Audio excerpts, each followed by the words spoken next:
It's always been easy to be a casual fan of Pokemon, play some mainline Pokemon games, watch the anime, or even just play some cute mobile games. But it hasn't always been easy to be a fan of competitive Pokemon. The VGC format, or Video Game Championships format, is very different from the way that most people play Pokemon. In mainline games, you collect a party of six, level them up like crazy, and then steamroll your way through singles battles, crushing gym leaders, and the like. The VGC format, however, has limited Pokemon, limited items, and even limits your party size. You only get to bring 4 of your 6 Pokemon from your party to each battle, and it's a double style battle with each Pokemon trainer fielding 2 Pokemon at once. With Pokemon Champions release on Nintendo Switch and Switch 2 for free, and coming to mobile later this summer, it's never been easier or more accessible to dip your toes into the competitive format. I'm Aria, I'm a casual Pokemon fan with zero competitive gaming background, and I just reached Master Ball in Pokemon Champions with my team built around Sylveon. With that being said, I hope to be a voice of comfort in your Pokemon journey on Pokemon Champions. I'm hoping to help calm any anxiety you may have around competitive Pokemon or the VGC format and help teach you some of the common lingo that's used in the VGC community. If that sounds good to you, then let's get started. First, the VGC format. The Champions format right now is called Regulation MA. In A regulation in VGC specifies the legal Pokemon that you can use in play and the items they can hold and even the moves that they can learn. So let's build our first team. And by build, I mean steal. This is Aaron Zhang's kind of initial Pokemon Champions team that he used to climb to Master and then I believe to Champions when that rank unlocked.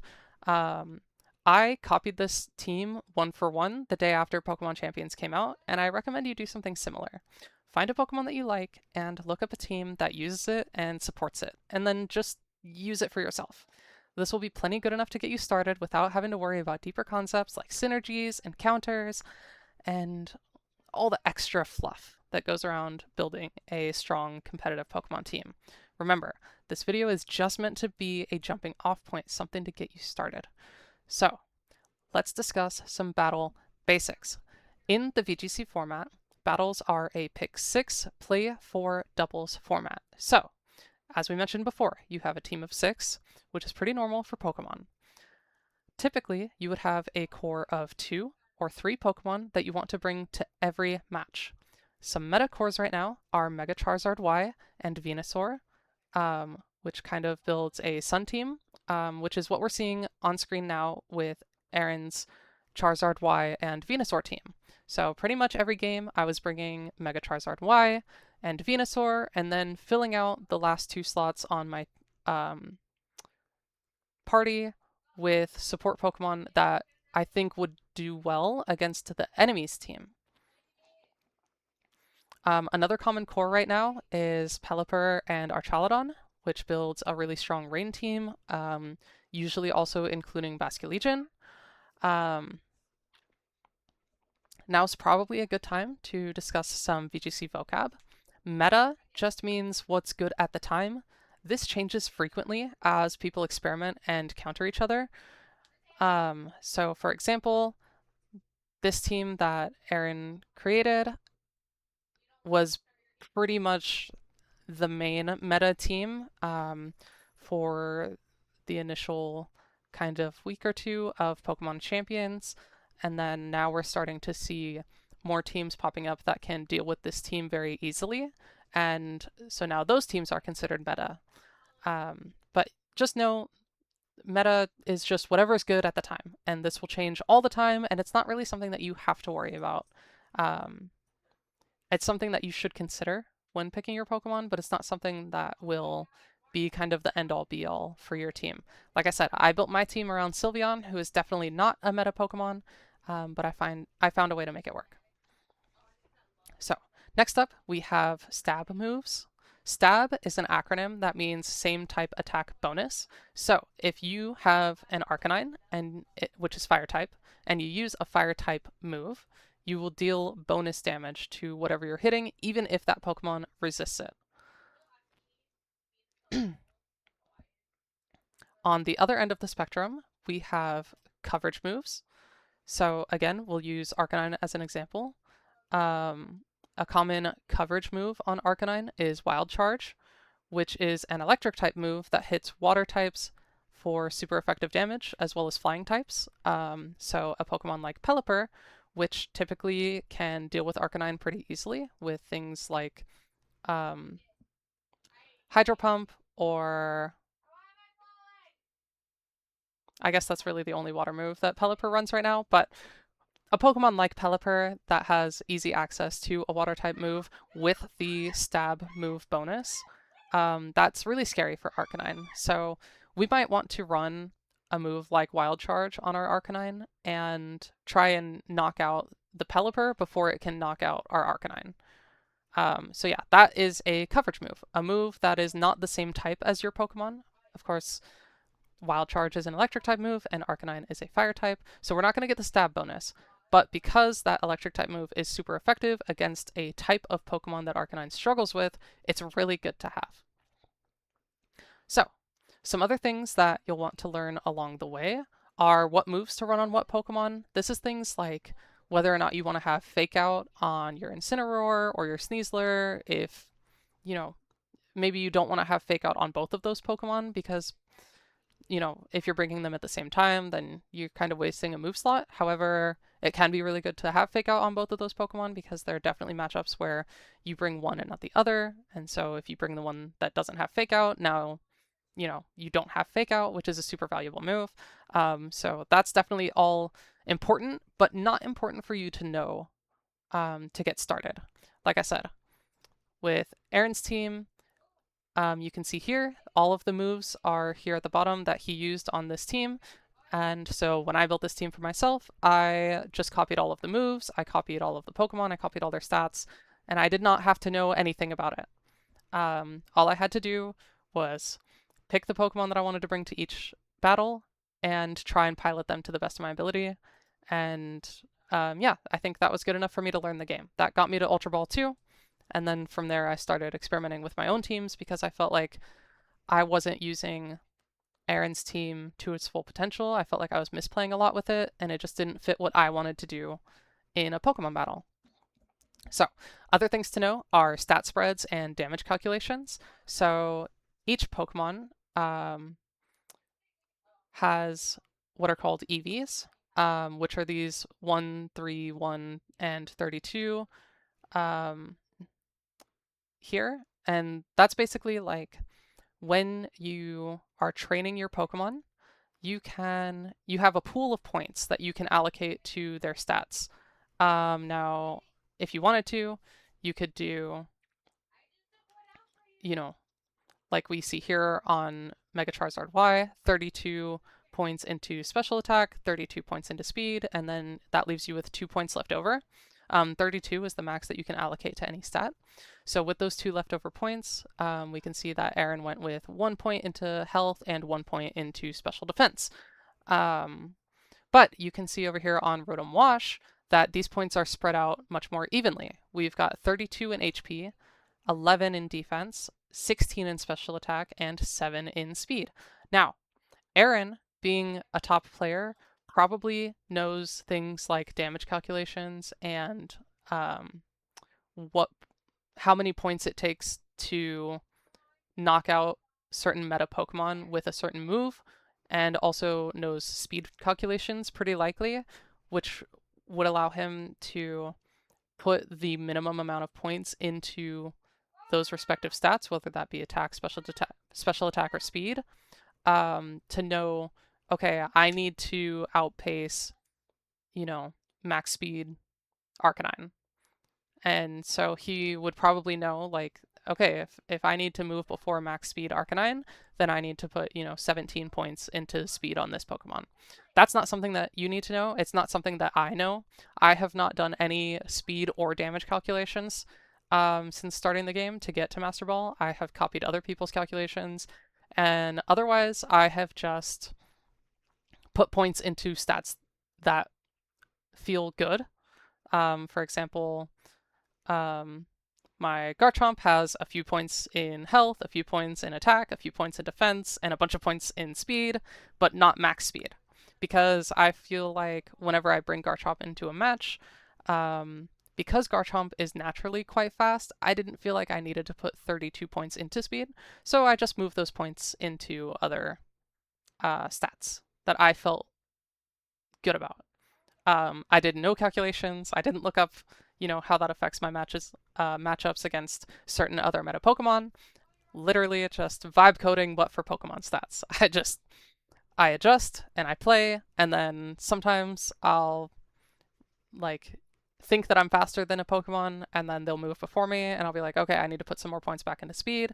So for me, I just use trial and error, but there are tools online like damage calculators, and there are ways to look up different Pokemon speed stats and kind of whether or not they tend to run a lot of priority moves. These are all things that you can look into and things that you should look into later in your journey. Right now, we don't care. Something else that's good to know is what items are good on what Pokemon. Um, Obviously, we typically won't want to put an item like Leftovers on a Pokemon that has very low HP. Leftovers heals you for 1/16 of your HP every turn.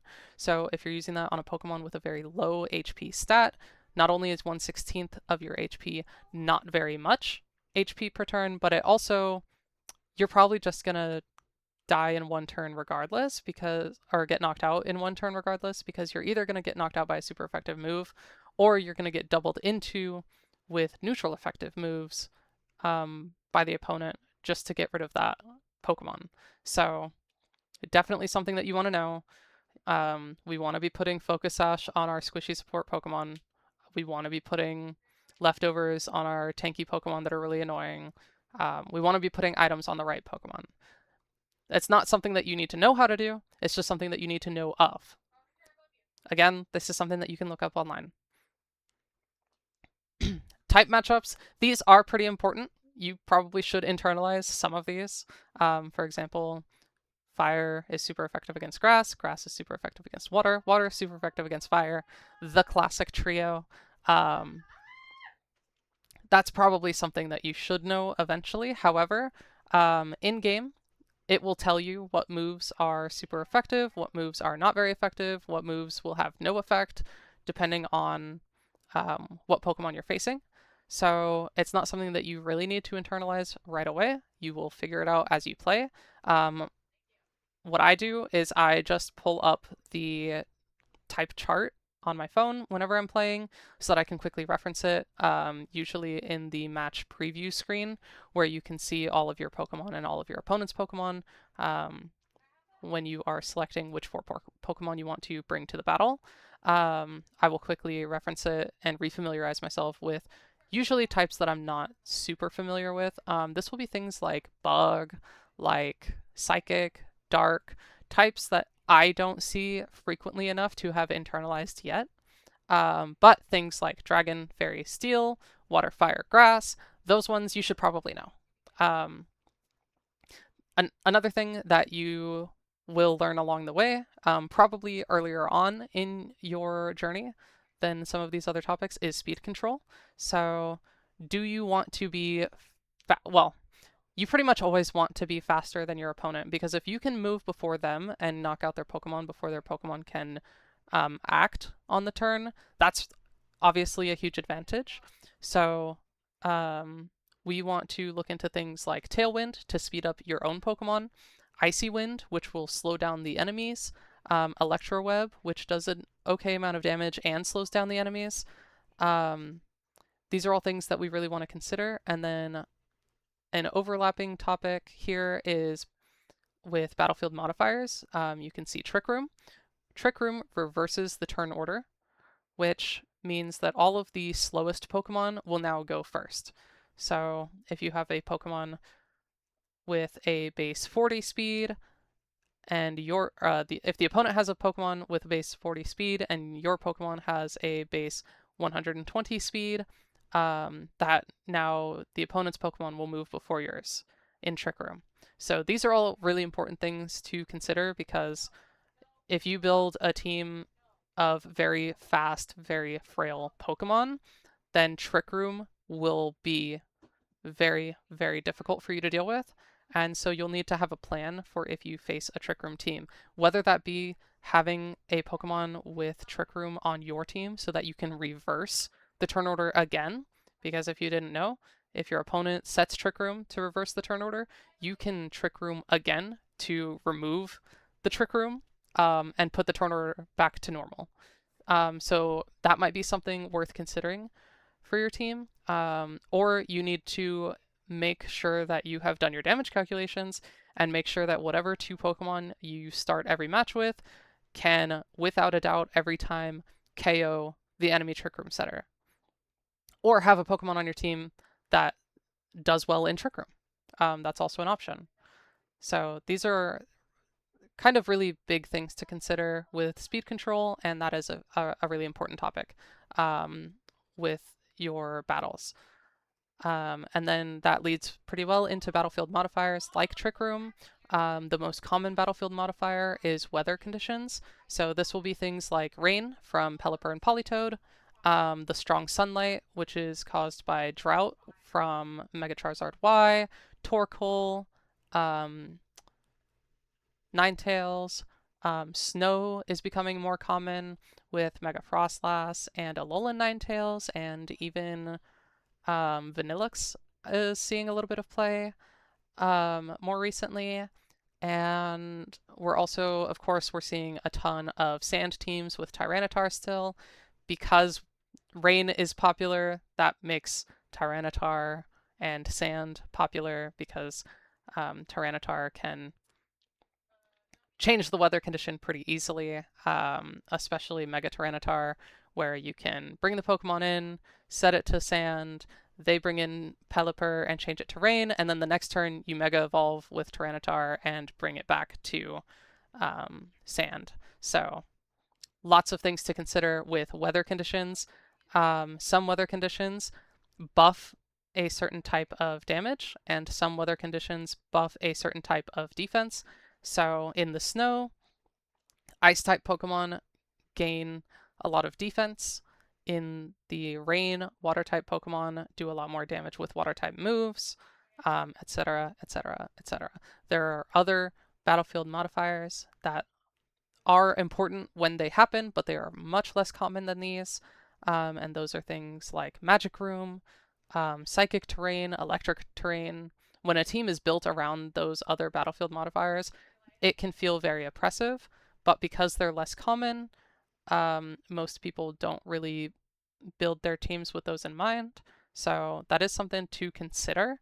If you see one of those battlefield modifiers, it might be a good time to turtle and try and wait out those battlefield modifiers with Protect, with Light Screen, just really trying to defend your Pokemon and deal as much chip damage as you can during that terrain. Just kind of weather the storm and then try and sweep their team once they lose that advantage. So I know that was a lot to talk about. Anyway, here's my team that I reached Master Ball with. It involves Mega Gengar, Sylveon, Aerodactyl, Garchomp, Arcanine, and Sneasler. Again, this is a lot of meta Pokemon, except for Sylveon. But this team is really built around supporting Sylveon because I like Sylveon. This is the team that I found works for me. And I recommend, once you're a bit more comfortable with the different Pokemon that are in the game that you like and the different Pokemon that you're seeing on the ladder frequently that you want to beat, then definitely build a team for yourself and see how that goes for you. I struggled a lot with team building until I found this team. I tried a lot of different combinations of Pokemon, such as Mega Venusaur, Mega Meganium, a dedicated Mega Gengar team, and I didn't find as much as much success with those because they just didn't play the way that I wanted to play the game.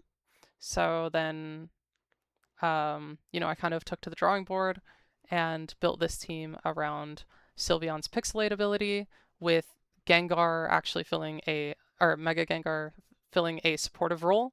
Um, Gengar's poison typing is actually a huge part of why this team is successful, but primarily Mega Gengar is extremely fast, one of the fastest Pokemon in the game right now. Aerodactyl, also extremely fast. Um, Sneasler, super fast, not quite as fast as Aerodactyl and Mega Gengar. Garchomp, also super fast.